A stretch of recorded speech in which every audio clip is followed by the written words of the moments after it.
Have you ever looked out at your garden in the middle of December and assumed the growing season was finished? The flower beds look empty, the ground feels frozen, and everything around you seems to say, nothing happens until spring. But experienced gardeners know something surprising. December is actually one of the most important planting months of the entire year. While many people wait until March or April to begin gardening, winter sowing gives plants a massive advantage. Cold temperatures naturally prepare seeds for germination, winter moisture softens tough seed coats, and months of exposure to natural weather conditions produce seedlings that are stronger, tougher, and more resilient than many spring-started plants. Today we're looking at 9 incredible seeds that actually prefer being planted in December. Cold-loving plants that use winter itself as part of their growth process. These are the flowers and perennials that reward gardeners willing to plant while the rest of the world waits for spring. 1. Delphinium. Delphiniums are among the most dramatic and elegant perennial flowers a gardener can grow. Their towering flower spikes can easily rise 3 to 6 feet tall, creating vertical bursts of color that instantly dominate the garden. The blooms appear in breathtaking shades of blue, purple, pink, lavender, and pure white. Colors so rich and vibrant, they almost seem illuminated in sunlight. But beyond their beauty, delphiniums are especially well suited for winter sowing. Their seeds require something known as cold stratification, a natural exposure to cold temperatures that signals the seed it's safe to germinate later in spring. Without this cold period, many delphinium seeds remain dormant or germinate poorly. By planting them in December, gardeners recreate the exact conditions these flowers evolved to depend on. Freezing nights, thawing days, cool moisture, and long winter dormancy. During winter, moisture slowly softens the seed coat, while freeze-thaw cycles trigger internal biological changes inside the embryo. When spring finally arrives, germination happens naturally and often much more evenly than seeds started artificially indoors. And the results are impressive. Winter-sown delphiniums typically develop stronger roots, sturdier stems, and better tolerance to heat and outdoor conditions compared to pampered indoor seedlings. Instead of growing weak and stretched under artificial lights, they mature gradually in real outdoor conditions from the very beginning. Delphiniums grow best in rich, fertile, well-draining soil filled with organic matter. In cooler climates, they thrive in full sunlight, while gardeners in hotter regions often give them partial afternoon shade to protect blooms during intense summer heat. Unlike tough wildflowers that tolerate neglect, delphiniums appreciate nutrient-rich soil, compost, mulch, and consistent watering. As spring progresses, the plants quickly produce lush green foliage followed by tall, flowering spikes loaded with dense blossoms. Well-fed plants may become so heavy with flowers that staking becomes necessary to prevent stems from bending or snapping after rain or strong wind. Another major advantage of delphiniums is their value to pollinators. Bumblebees, butterflies, honeybees, and even hummingbirds are strongly attracted to the nectar-rich blooms filling the garden with movement and activity during flowering season. One thing beginners should know is that delphinium seedlings can seem slow at first, but once temperatures warm and roots establish properly, growth accelerates dramatically. Winter sowing removes much of the stress and difficulty associated with starting these plants indoors, because nature handles the stratification process automatically. And perhaps that's what makes December-sown delphiniums so rewarding. You plant tiny seeds into the cold darkness of winter, and months later those same seeds rise into towering columns of color that completely transform the garden. 2. Poppies. Flowers designed for winter sowing. Poppies are famous not only for their delicate, paper-like flowers, but also for the very specific conditions their seeds require to germinate successfully. Their tiny seeds are built to survive winter naturally. In the wild, poppies drop seeds in autumn, where they remain exposed on the soil surface throughout freezing temperatures, snow, rain, and repeated thawing cycles. Only after experiencing prolonged winter conditions do they finally awaken and germinate in spring. That's why spring sowing often produces disappointing results. Without extended cold exposure and winter moisture, many poppy seeds simply stay dormant. They require light, cold temperatures, surface exposure, and freeze-thaw cycles to trigger germination properly. December planting recreates this process perfectly. When poppy seeds are scattered lightly onto the soil during winter, Snow and rain naturally settle them into tiny cracks and crevices. Frost gradually softens the seed coat while shifting soil helps position seeds at the ideal depth for sprouting. Since poppies need light to germinate, leaving them close to the surface becomes extremely important.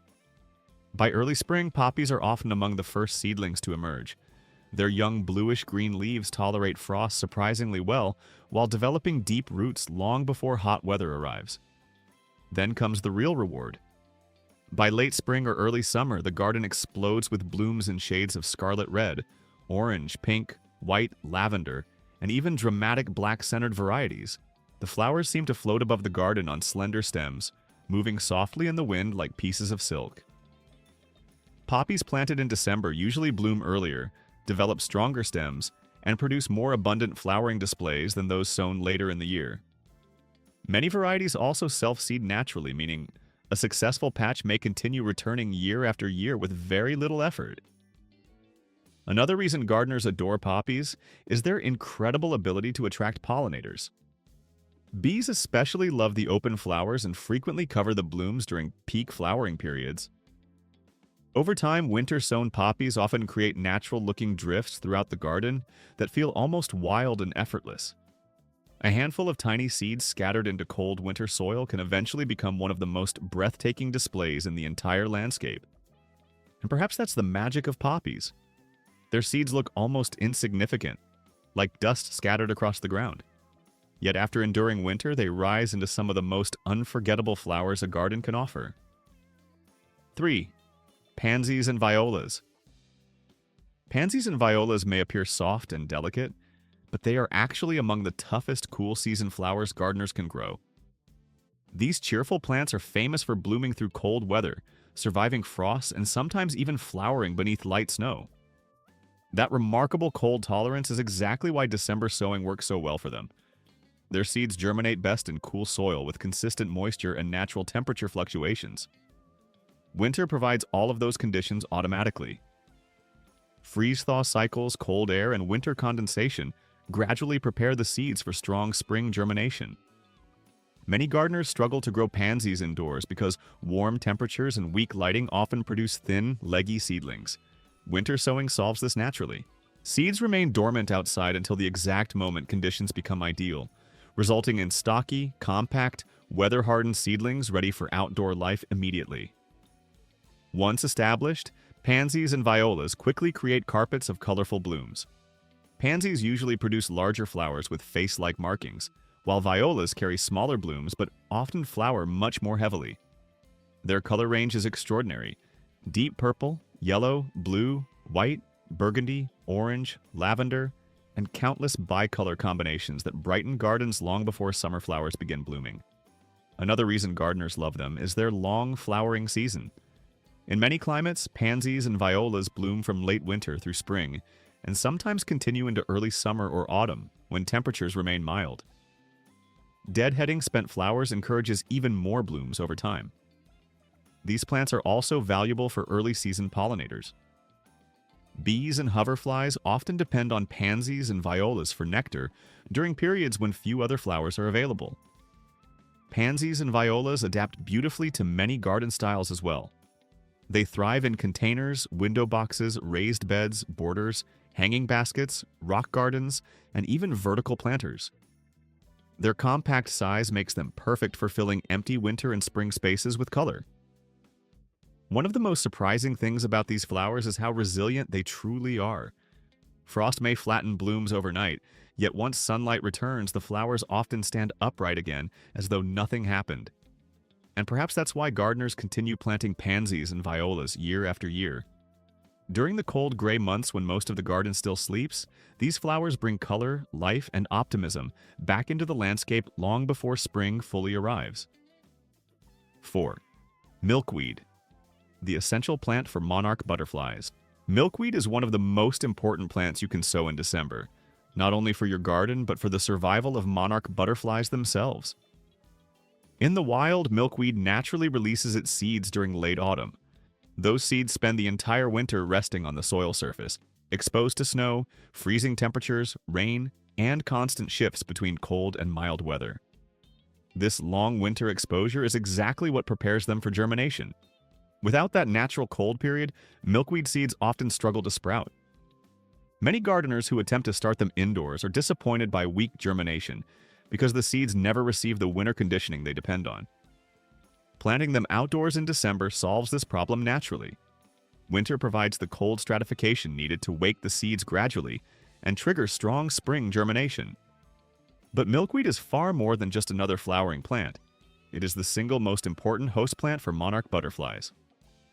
Monarchs lay their eggs exclusively on milkweed, and once the caterpillars hatch, the leaves become their only food source.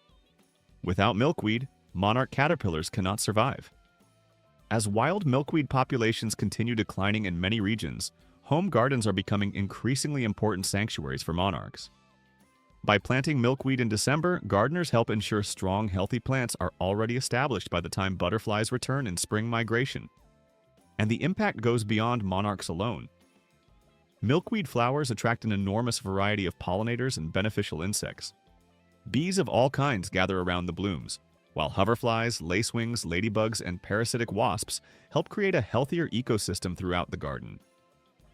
A mature milkweed patch quickly becomes full of movement and activity during summer. Winter-sown milkweed also develops stronger stems and deeper roots compared to many spring-started plants. These well-established plants tolerate drought, heat, strong wind, and difficult summer conditions far better because their roots have already adapted naturally outdoors from the beginning. The plant itself becomes surprisingly beautiful once mature. Large clusters of star-shaped flowers bloom in shades of pink, orange, white, or purple, depending on the species. The blooms release fragrance, attract constant pollinator traffic, and eventually form seed pods that burst open with silky fibers drifting through the air in autumn. Another fascinating feature of milkweed is its milky sap, which helps protect the plant from herbivores. Monarch caterpillars actually absorb chemicals from this sap while feeding, making the caterpillars and later butterflies less appealing to predators. For gardeners interested in supporting wildlife, milkweed is one of the most meaningful plants they can grow. It transforms a garden into more than just a beautiful space. It becomes an active refuge supporting one of nature's most iconic migratory species. And perhaps that's what makes December-sown milkweed so rewarding. You aren't simply planting flowers, you're helping create shelter, food, and survival for butterflies that may travel thousands of miles across entire continents. 5. Yarrow, the tough perennial that thrives almost anywhere. Yarrow is one of the oldest medicinal and pollinator-friendly plants gardeners still grow today. Known for its fern-like foliage and broad clusters of tiny flowers, yarrow combines beauty, resilience, and usefulness in one remarkably durable perennial. Its seeds are especially well suited for December sowing because they require cool conditions, light exposure, and gentle winter moisture to germinate properly. These conditions can be difficult to recreate indoors, but nature provides them automatically throughout winter. When yarrow seeds are scattered lightly across the soil surface in December, the cold weather keeps them dormant while winter moisture gradually prepares them for spring growth. As daylight increases and temperatures slowly warm, the seeds germinate naturally at exactly the right moment. Plants started this way usually become much tougher than spring-sown seedlings. Their roots grow deep into the soil early, helping the plant survive heat and drought later in summer. Once established, yarrow is incredibly hardy and capable of thriving in poor soil, sandy ground, rocky areas, clay-heavy beds, and dry conditions that would stress many other flowers. In fact, one of yarrow's greatest strengths is how little it asks from the gardener. After establishment, it often survives with minimal watering and very little maintenance. But yarrow isn't valued only for toughness. For centuries, people have used yarrow medicinally in teas, tinctures, salves, and herbal remedies because of its traditional reputation for helping with wounds and inflammation. Many gardeners still grow it today for both ornamental and herbal purposes. The flowers themselves appear in large, flat-topped clusters that act like landing pads for pollinators. Bees, butterflies, hoverflies, lacewings, and ladybugs all visit yarrow regularly, making it one of the best support plants for a healthy garden ecosystem. Beneficial insects are especially attracted to it because the broad flower heads provide easy access to nectar. Hoverflies lay eggs nearby, lacewings hunt pests among surrounding plants, and pollinators continue visiting throughout the blooming season. Another major advantage is yarrow's long flowering period. Once blooming begins, the clusters often remain colorful for weeks or even months. The flowers also dry beautifully, making them useful for dried arrangements and decorative displays. Visually, yarrow adds soft texture to the garden through its feathery leaves, while creating bold horizontal flower clusters above the foliage. It blends beautifully into pollinator gardens, cottage gardens, meadow plantings, and low-maintenance landscapes. And perhaps that's why yarrow has remained popular for generations. It survives difficult conditions, supports pollinators, provides medicinal value, and continues returning year after year with very little effort required. Few plants are as dependable and multifunctional as yarrow. 6. Lupine, a plant that depends on winter conditions. Lupines are among the most dramatic flowers gardeners can grow, famous for their tall, colorful flower spikes and unique hand-shaped leaves. But many people don't realize that lupine seeds are specifically adapted for winter germination conditions. The seeds are protected by extremely hard outer coatings designed to prevent premature sprouting. Without damage to that outer shell, water cannot enter the seed properly, and germination may never happen. Some gardeners try manually soaking, scratching, or nicking the seeds before planting, but winter sowing often works much better because nature handles the process automatically. Repeated freezing and thawing slowly weaken the seed coat over time, creating tiny cracks that allow moisture to penetrate naturally. By spring, the seeds are perfectly prepared to germinate. Lupins planted in December usually develop much stronger roots than indoor-started seedlings. This is especially important because lupins form deep taproots that dislike disturbance or transplanting later. Winter sowing allows the roots to establish naturally outdoors from the very beginning, and the payoff is spectacular. When mature, lupines produce towering flower spikes covered in dozens of pea-like blossoms stacked closely together. The colors range from deep indigo blues and violet purples to bright yellows, pinks, reds, whites, and striking bicolor combinations. These blooms quickly become magnets for pollinators. Hummingbirds hover around the flowers, bees move constantly between blossoms, and butterflies gather throughout the blooming period. A mature patch of lupines can completely transform the appearance of a garden in early summer. Another major benefit of lupines is their ability to improve soil quality. Lupines belong to the legume family, meaning they naturally fix nitrogen into the soil through beneficial bacteria attached to their roots. This helps enrich surrounding soil and supports nearby plants at the same time. Winter-sown lupines also tend to bloom earlier and produce thicker, sturdier flower spikes compared to many spring-sown plants. Because they establish gradually outdoors, the plants become more resilient to drought, heat, and difficult weather conditions later in the season. The foliage itself is also highly ornamental. The palmate leaves spread outward like green starbursts beneath the towering flower spikes, giving lupines visual interest even before blooming begins. Many gardeners consider lupines one of the defining flowers of early summer because of the sheer drama they create in the landscape. Large clusters swaying in the wind filled with pollinators can make a garden feel almost wild and alive. And perhaps that's what makes December sowing so valuable for lupines. Winter doesn't slow them down. It becomes an essential part of the process that unlocks their full strength, beauty, and resilience.